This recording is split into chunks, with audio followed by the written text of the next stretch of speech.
Not going to start the video. Okay, morning everybody. It's Runescapefar. It's currently 7:16 a.m. in the morning here in beautiful St. Louis, Missouri.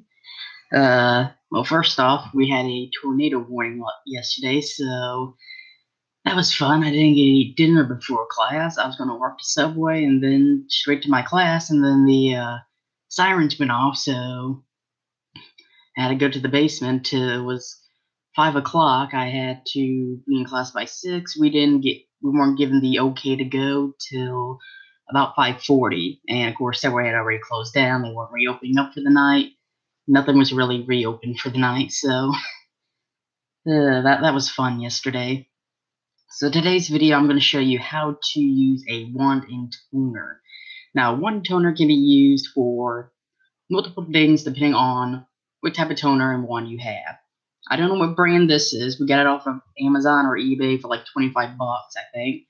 But this one here has a RJ45 and RJ11 jack. This can scan and test patch cables and everything else. And we're going to go over that with this one here. So as you see, these are both detachable. This one is the wand tracker. It's also called the sniffer. Whatever you want to call it. We call it a lot of things depending on who my supervisor is. One calls it a wand, one calls it a sniffer. And then this is where all the magic happens. This emits a high frequency tone through the wires. And each one we're going to go over the two different methods to use with the tracking.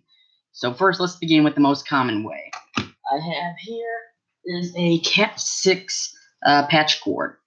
Now let's say you're in your room and the LAN number is not there.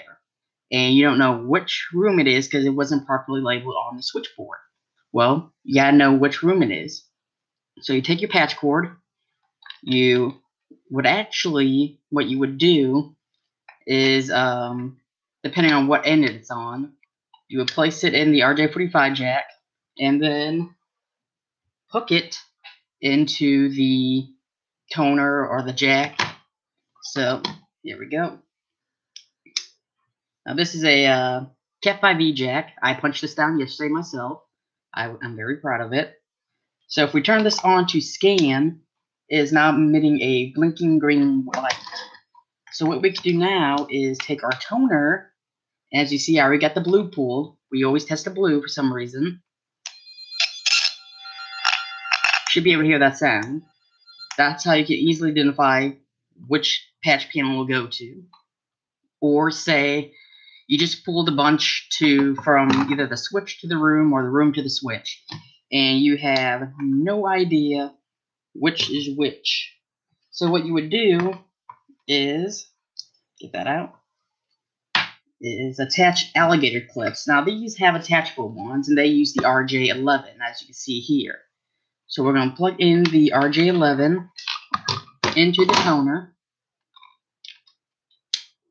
Now, we have some that have these built into it. This is just a really cheap model that we accidentally broke, so that's why they let me bring it home for this.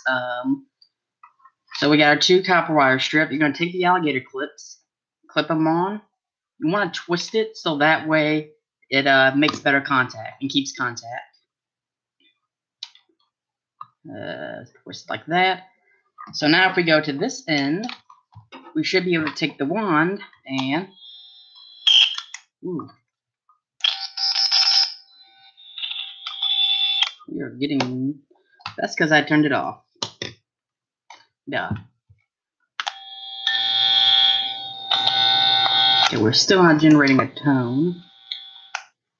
Which means... Okay, these are probably on the wrong one.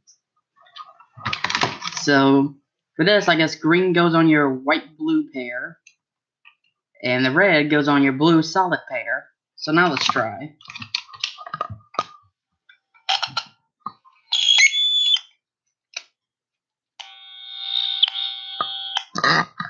And I think these actually just finally broke.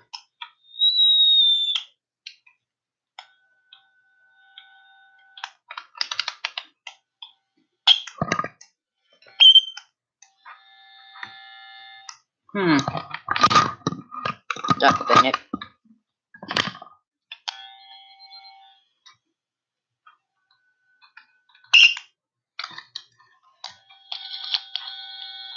Okay.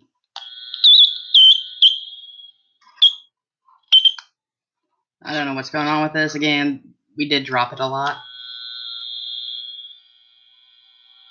But you can kind of hear the faint tone. We do have better models than these that are much more expensive. Again, these were cheap ones, and we accidentally dropped them a lot, so they did get, this one was damaged, so that's why I was able to use it.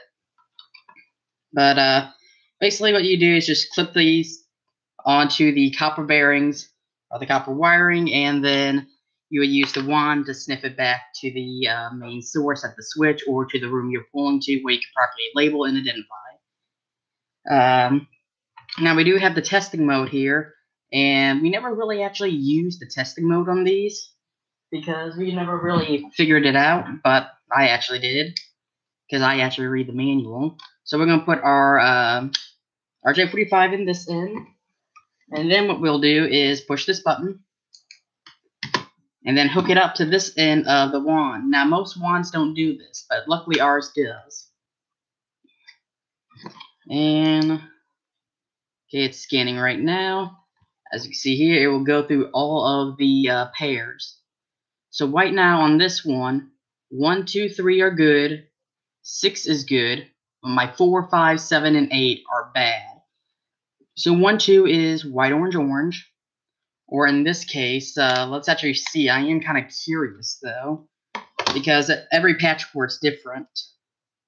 And let's see, nipple down. We got there we go. White, orange, orange, white, green, blue, white, blue, green, white, brown, brown. So 1 and 2 are my white, orange, and orange. My 3, which I think it said was the bad one. Let's double check. Again, these are damaged, so they may not give proper results. So 4, which would be the green, white, orange, orange, white, green. So my blue pair, my white, blue, my white, brown, and brown are bad. However, this does not tell you exactly what end is bad. Nor do these actually tell you if they are a miswire. These are just like, using that method is just a quick way to tell whether or not if everything's good or not. It doesn't tell you if it's a miswire or a mislink. We actually do have testers that do that, even though they are really old, and we've also gone through a lot of those because they break a lot. But nonetheless, we do have more highly advanced accurate ones that can actually tell us where the break is, if it's on this end or that end, which pairs are broken or miswired. It will actually tell you that and show you a physical picture. And that one I think was like $2,000, so we don't get to use it that much. But when we do, it's fun. So that's basically how you use a wand and sniffer or wand and toner, whatever you want to call it. Hope you enjoyed this video. Please subscribe, leave comments, and as always, have a nice day. Live, love, and game on. And before we go, I'll just show you my little handiwork here. Now we used a new auto crimper or a punch down, which all we do is we put the wires in and push it in, put in this vise, squeeze it, and it's already cut. Beforehand, we had to use an individual punch down where we'd have to push on each individual one to make sure it's locked down and in proper place. Wish this camera had auto zoom though and focus. But all my wires are crimped down perfectly here and here. All wires must be touching the bottom, and of course they go with white, orange, or orange, white, orange, blue, white, blue, brown, white, brown, and green and white, green. So that's basically the color code we use, which is on the inside. The outside is the A one, which is set up completely different, just like the hooking up an RJ45. So we use the B standard, which most jacks have it on the inside, so just look at that to match up your colors. So again, I hope you enjoy this video and have a nice day. Peace.